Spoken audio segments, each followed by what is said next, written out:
Holodomor is a Ukrainian term which literally means famine, murder, or murder by famine, for the artificial famine genocide of 1932-1933, in which millions of Ukrainian people were starved to death by the order of Stalin, leader of the Russian Soviet regime. Holodomor is the unspeakable crime against humanity that had been kept secret for decades.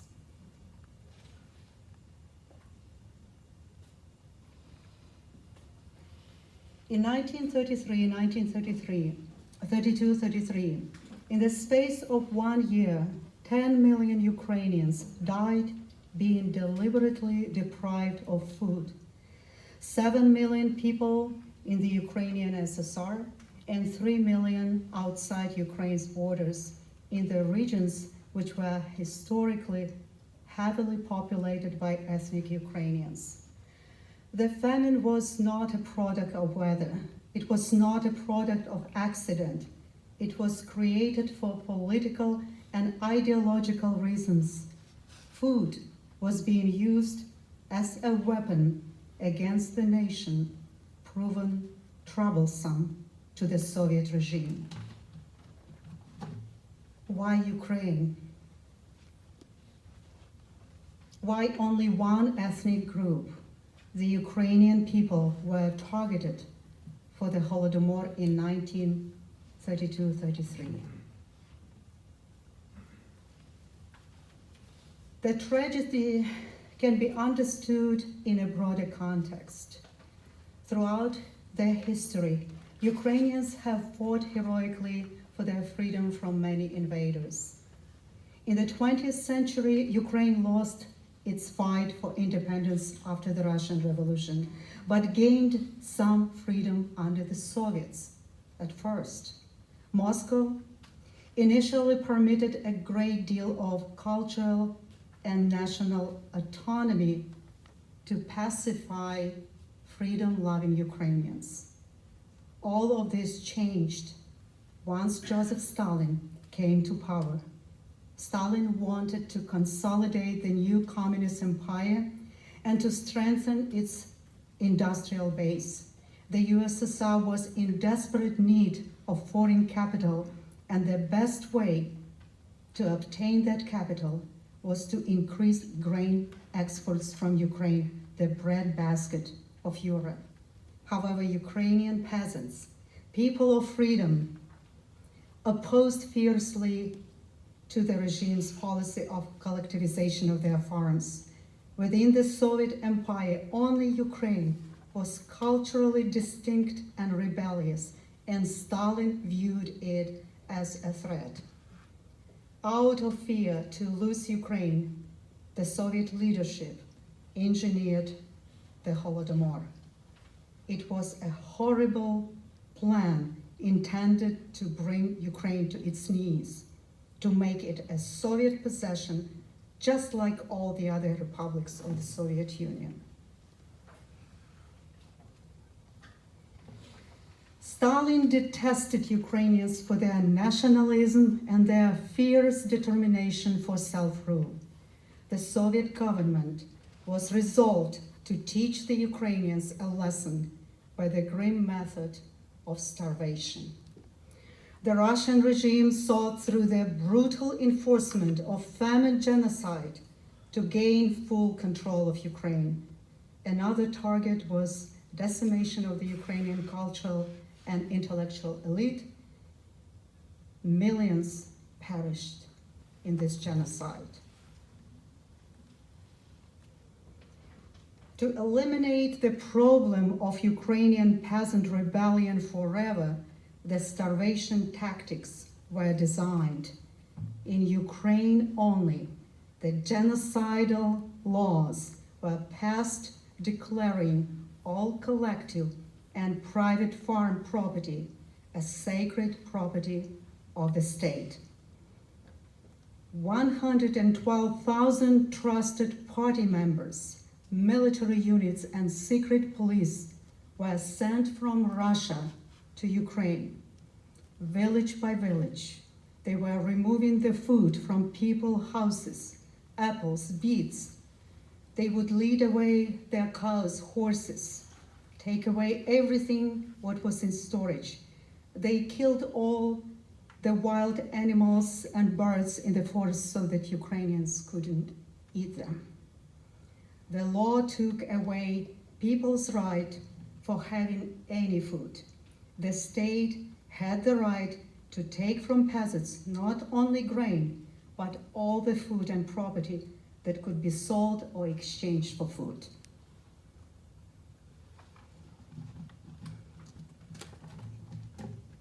In 1932, the harvest was good in Ukraine, but it did not belong to Ukrainians. The observation towers were erected to help guard the standing crops from the starving population. British journalist Gareth Jones described what was known as the law of the 5 years of wheat.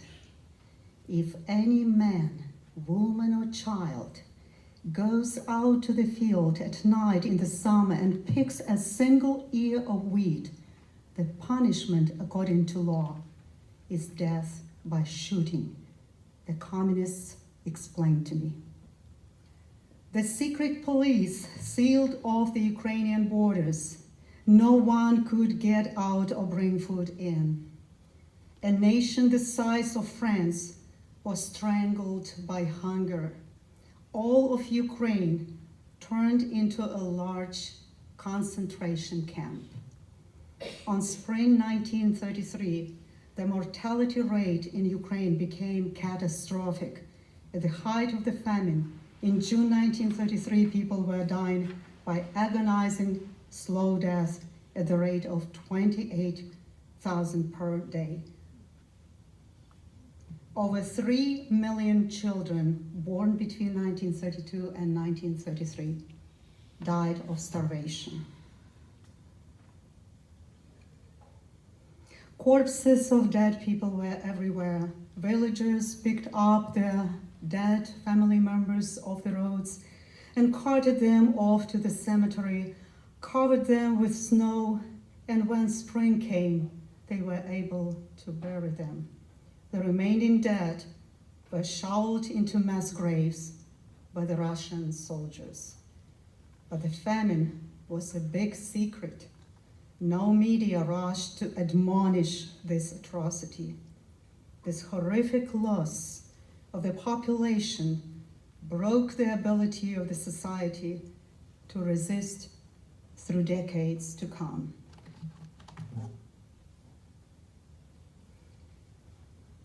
The international community was by no means ignorant of the famine in Ukraine. However, the Stalin's regime declared famine in Ukraine non-existent. Moreover, it refused any assistance offered by many, including Ukrainian communities abroad and the International Red Cross. The Soviet regime secretly stored large quantities of wheat and other agricultural crops in Ukraine and sold them abroad in massive volumes. In 1932, 1.72 million tons of grain were exported abroad from the Soviet Union. In 1933, 1.68 million tons were exported. The volume of grain could have saved all starving Ukrainians. For all exported grain, the Soviets were paid $65.5 million. Moscow sold 10 million human lives for the meager price of $6.55 per each Ukrainian man, woman, and child who starved to death.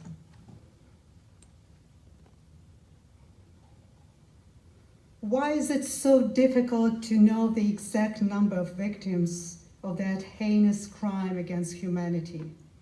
In years following the Holodomor, the regime took immediate steps to erase the memory about millions of victims of the famine and to hide the evidence of their crime. Communist officials tore through villages, confiscating books and records of the registry of birth and death for 1932-33.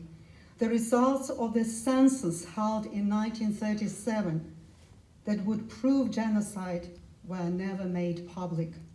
By Stalin's order, they were destroyed.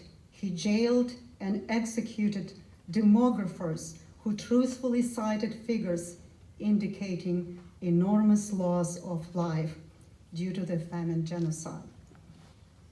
There was a strict prohibition to speak about Holodomor. The terror was so overwhelming that everyone was silent or could face years in prison or execution. One of the survivors of the Holodomor stated, "The communist regime made us the worst slaves in the world, and we were always considered guilty. We just didn't know of what sins, simply because we were called Ukrainians." In many places where the famine was the most devastating, the Russians were brought in to replace Ukrainians. The social fabric of the country changed after the famine. Timothy Snyder, a historian and researcher of the Holodomor, wrote, "What happened in Ukraine, it wouldn't be wrong to see as a kind of colonization. It was a horrible blow to Ukrainian national identity, social solidarity, political trust. Ukrainians are still recovering from that blow." What astonishes the most is how successful the Soviets were in controlling the media. Visitors to the Soviet Union were confined to Moscow and denied entry to Ukraine. Those who insisted were taken to stage towns filled with food and healthy actors to see for themselves that people were not starving and life was good in Ukraine. The Soviets called diplomats and journalists to Moscow, threatening them of expulsion if they revealed the extent of the starvation. In fact, the first scholarly book about the Holodomor was published only in 1986 by Robert Conquest, 53 years after the fact.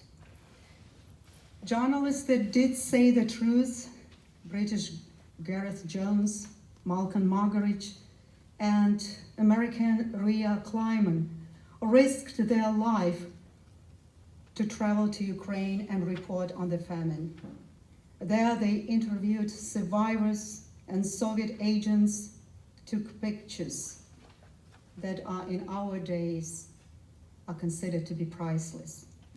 For doing that, Rhea Kleiman was expelled from the USSR and Gareth Jones was ridiculed. The Soviet regime forced journalists into the lie.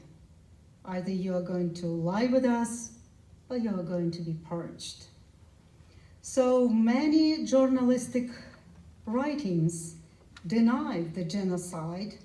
According to Malcolm Margaret, Walter Duranty, New York Times journalist in Moscow, was the greatest liar among the journalists. He so utterly played Kremlin's game, but it did not worry the New York Times, who featured his reports. His reporting on Ukraine's famine was particularly disgraceful because he denied that there was famine. Also, in private conversations, Duranty acknowledged that famine had killed up to 10 million Ukrainian people. So he knew the truth. Nevertheless, Duranty's reporting on the USSR made him one of the most influential journalists of his time And for his reporting, he was awarded the Pulitzer Prize. Franklin Roosevelt, American president, read carefully all his reporting on the USSR and believed them. So in 1933, at the height of the Holodomor, the United States granted official recognition to the Soviet Union and entered into full diplomatic relations with the USSR.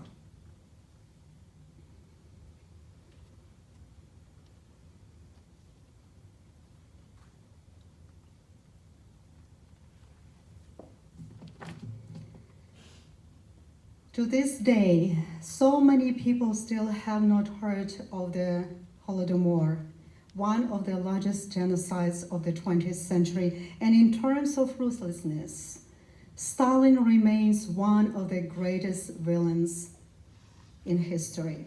The Soviet Union, from 1933 to its demise in 1991, officially was steadfast in the denial of the Holodomor in Ukraine. They could not deny the famine, but insisted that it was caused by weather and not by an engineered genocide. Soviet propaganda machine was powerful and omnipresent in the world. The Soviets used communists in the West, pro-Russian academics, and pro-Moscow journalists to promote the big lie that the genocide of Ukrainians never happened. This is how Stalin got away with one of the greatest crimes against humanity. Or did he?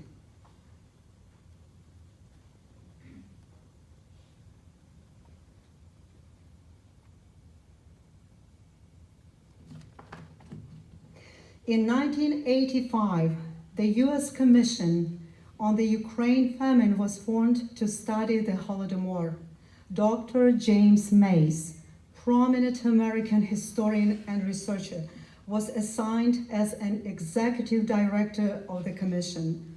Together with his fellow researchers, he collected volumes of the eyewitness accounts of the hunger. After a thorough investigation, interview of thousands of survivors of the Holodomor, they came to the conclusion. The US Congress 1988 Commission on the Ukraine famine concluded Joseph Stalin and those around him committed genocide against Ukrainians in 1932-33. After declaring its independence in 1991, Ukraine became free.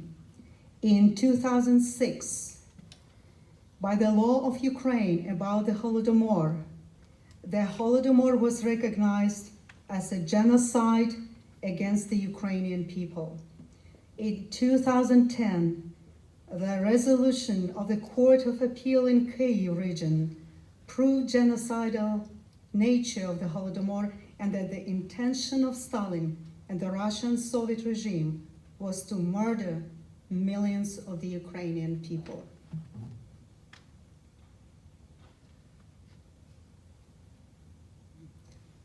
In more recent times, after the dissolution of the Soviet Union, Russia declared itself to be a successor of the USSR.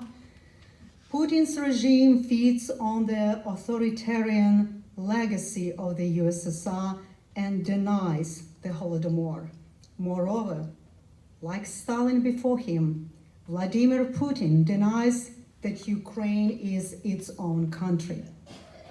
In 2014, Putin's Russia invaded Ukraine. Some of the regions hit hardest by the genocide, Donetsk and Luhansk regions, again suffer from the Russian aggression. What are Putin's goals in Ukraine? Some people think he wants to destabilize Ukraine. Some people think he wants more, to take full control of its territory, as Stalin's goal was in 1933.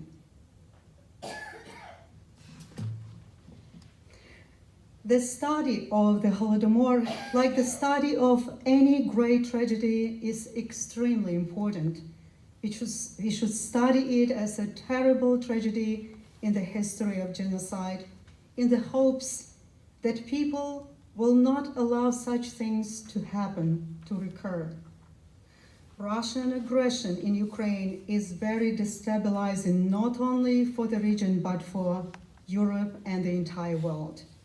The atrocities of the past matter as lessons for today.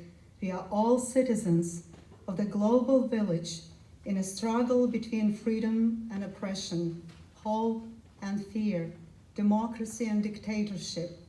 Ukraine's struggle to maintain its freedom from Russia and its territorial integrity continues.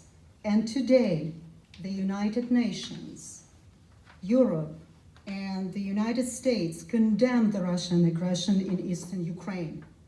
Land of the free, USA, thank you for supporting freedom-seeking Ukraine.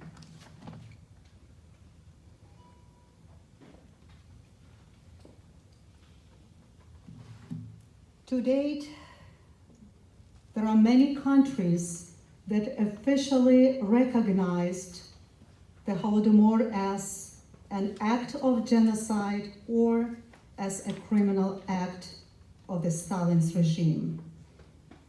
The number of countries and US states that recognize the Holodomor as genocide increases every year as voices of Ukrainian and international communities become stronger, standing up for 10 million innocent victims that still cry out for justice. Today, we join these voices by organizing this exhibit to educate people of our community on the Holodomor and to appeal to Texas government to recognize the Holodomor as an act of genocide.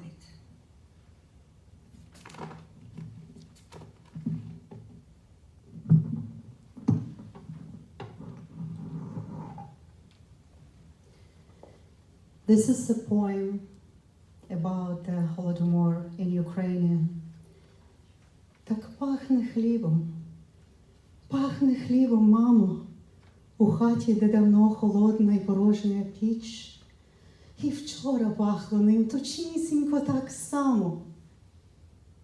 Хтось йшов з косою, насувалась ніч. Ходімо, мамо, в поле із женцями, нажнемо хліба, зв'яжемо снопи, намелем борошна і будем з пуханцями.